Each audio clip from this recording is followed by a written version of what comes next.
It's easy to dismiss blockchain, and a lot of people do and have, as just merely an efficiency technology. They're saying, oh, well, maybe like banks are inefficient, but now we can move money faster, um, or maybe we need like better pricing on some digital service or another. But to me, like the real core value propositions of Web3 are inherited from these concepts of crypto networks that we have now been building up for about a decade. I actually have an article on this. If you pull up blog.coinfund.io, there's an article called "The Nine Core Value Propositions of Crypto Networks." And to me, like some of the most interesting value propositions here are not efficiency. It's things that we didn't have before as we were going to provide and provision these kinds of services.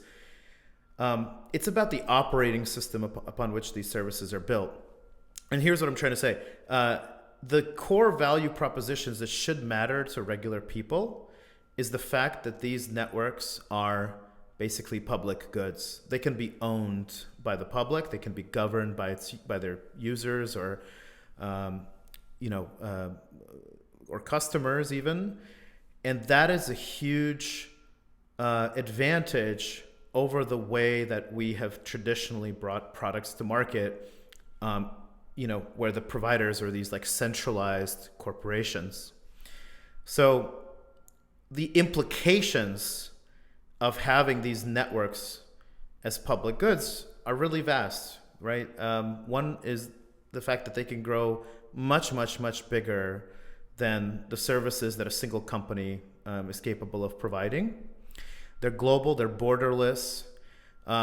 They provide a kind of governance which is participatory. It's a mutualization, essentially, of these services with a broader set of users.